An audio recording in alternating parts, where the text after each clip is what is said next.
Hello. So this is gonna be the part 2 of the Instax Wide Evo Q&A. And I wanted to go over some questions and answers that I didn't mention in the first video and also share some opinions. And this might be the last video on this camera until we get a firmware update. And hopefully we get some fixes and some surprises in there as well. But overall, this camera is really good to go out of the box. But yeah, I do want to answer some questions that I haven't mentioned in the first video. If you haven't seen it, go check it out. So yeah, let's get started. So first question is, can you charge this camera and shoot with it at the same time? And the answer is yes. So I have the camera on already, and I do have a USB-C cord here attached to a power source. So I'm gonna go ahead and connect this camera. Oops, I'm gonna turn this camera on and show you guys on the bottom right there. It's not connected yet, but you can see that it has one bar off, and I'm gonna go ahead and attach it to the USB-C cable. And you can see that it is being charged right now, and I'm gonna shoot my shot and take the selfie. And as you guys can see, it's charging, and you can shoot while it's connected to a power source. So if you have a power bank, you ran out of juice, definitely is usable while it's being charged. Second question is, does this camera lag?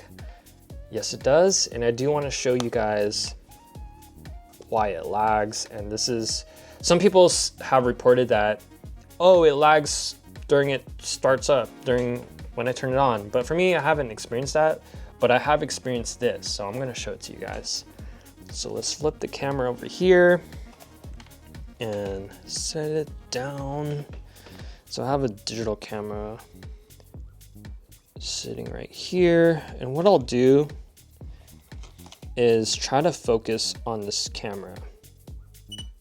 So if I half press, or let's say for what I do, if you've seen my previous video, I shoot portraits and my subjects are always going to be moving, so I do have to half press to focus on my subject. So let me show you guys this. So this is me trying to focus, and if I half press like multiple times, there's gonna be like this 5-10 second delay. So I'm gonna half press this, and I'm gonna let go. So there was a 2 second delay there. So I'm gonna keep pressing it.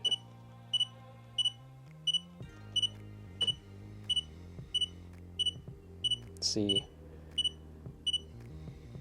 You can see it go off. So, I mean, not a lot of people are gonna experience that, but for me, I have. See, I haven't even pressed it and it's still going off. So that might be a problem for some folks. If you're working with people, your subject is always moving around, you're moving the camera left and right, your camera is trying to focus, it's trying to respond.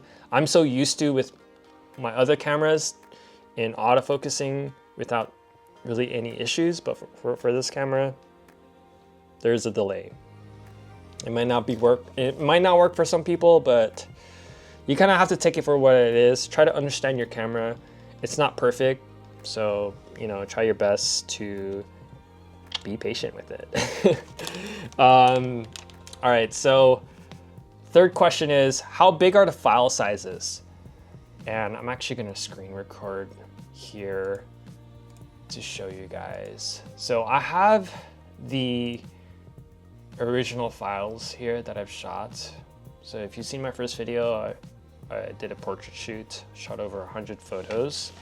And this is without filters and borders and whatnot. So I'm thinking that it might be a little higher than what I have in my memory card here. And the highest file size that I have here is 3.6. And the dimensions are 4,608 by 3,456. And the lowest file size that I have here before I open it.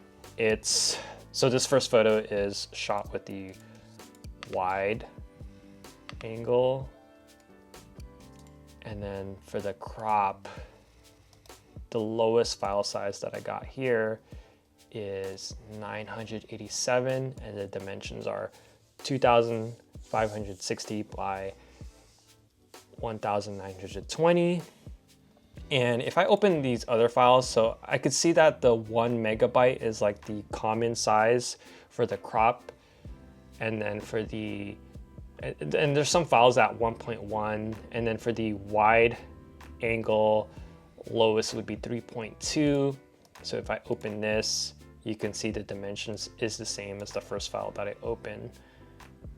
And I think depending on how much detail your photo has, I guess the file size increases, but I could see that the file size don't go up over 5 or even 6 megabytes.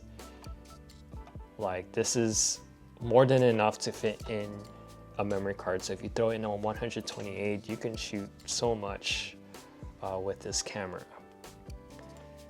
And it might be a bummer for some folks because they might be like, oh, I wish the file size are even more bigger so that we have more details in the camera. If you go on my Instagram, I've uploaded a portrait photo, the digital file, and you can see that the photos actually looks decent on my Instagram. And for that file size,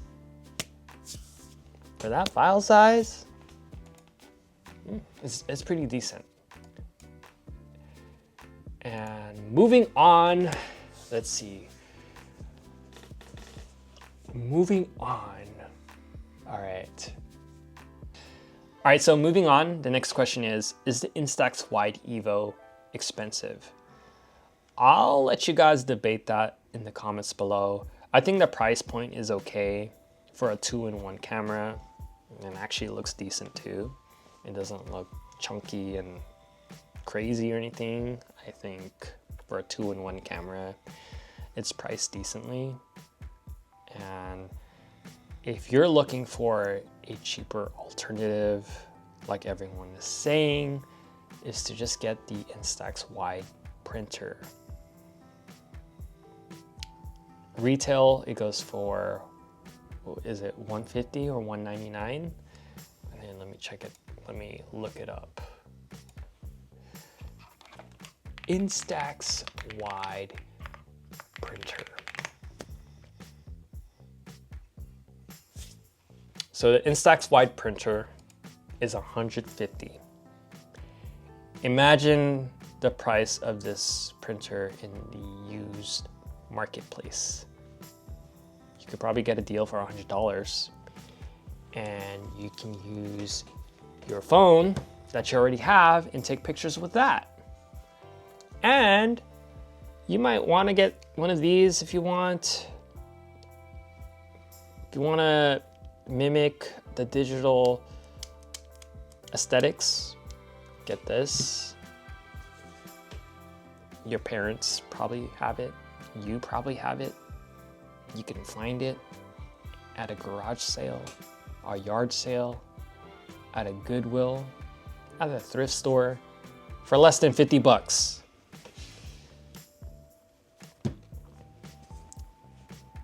Get a printer for $100. Get this for 50 bucks. You're spending less than a brand new Instax Wide Evo.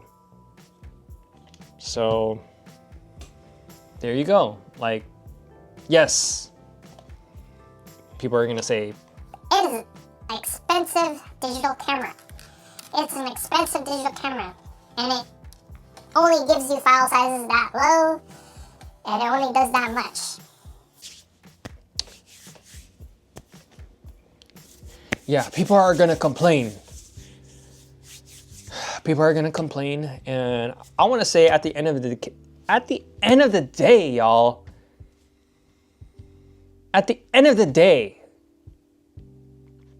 no camera is perfect. No camera is perfect, and y'all gonna find something to complain about. Y'all gonna find something to complain about and cry over it. Oh my God, bro. Oh, hell no, man. What the fuck, man? Get your ass on, boy. Bye. You get your goddamn...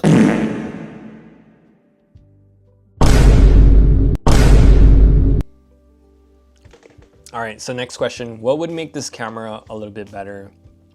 From the comments I've seen, people wanted a cold shoe, even a hot shoe on this camera, so that they can attach a viewfinder or an external flash onto this camera. Imagine if we had that on this camera would be a little bit more chunkier.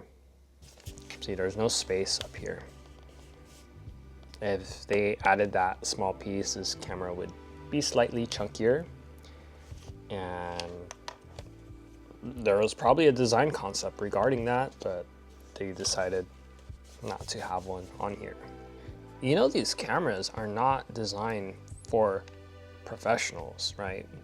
This is for the everyday user, meaning that you're like a general hobbyist, you just like bringing a camera around, you want to print pictures. It's just not designed for professionals in mind, but professionals do use these cameras. But again, you just got to take it for what it is. Wouldn't it be cool if this camera had a waist level viewfinder, being able to flip the screen up and shoot your shot by doing that, by looking down, being a little discreet, and shooting your photos. That would have been cool.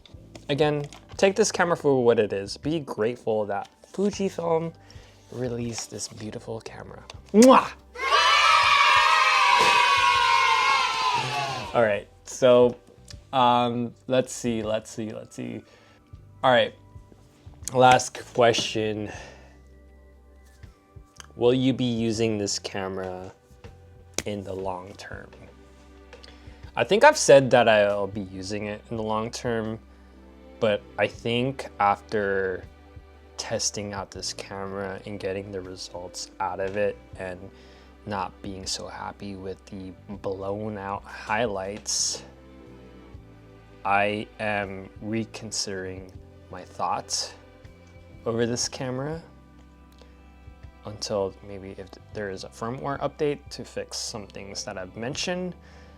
But in the long term, I'm not too crazy with the look that I get from the digital shots into the prints. I really prefer the analog shots of instant film.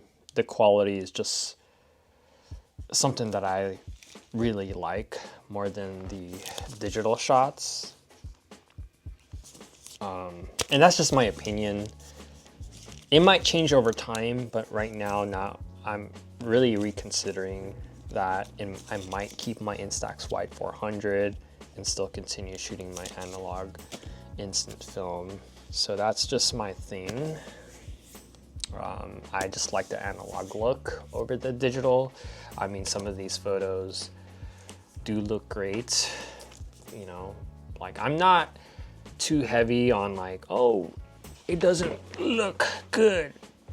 But I think one of the major issues was the blown out highlights on the photos themselves. If I got a fully detailed photo, like this one's okay, like the highlights are, yes, blown out on the background and our faces. If we were able to tone that down a little bit, I think this camera, the prints would be perfect. But right now, like it is a good digital camera, I'll say that, but the prints that I get out of it, it's just not, I'm not happy about it. Not really, I'm not saying I'm not really not happy about it, but I'm just kind of disappointed. I'm just not like, oh, this is not that perfect for me. Like when I'm shooting the analog shots, even though like the flash goes off or it doesn't, sometimes these photos are have some character to it. So when you're shooting analog, there's a good characteristic to your photos, but that's just my thought. I know I'm going all over the place, but yeah. Thinking about it. I'm thinking about it. But for now, I'm still gonna shoot with it. I love the digital photos coming out of this, but some of y'all are gonna say, oh, you should just shoot with this or your phone, blah, blah, blah. But I like shooting with this camera. It's a fun camera. So it's a fun camera to bring around with. That's the more important thing. As long as you're having fun with it, you love using it,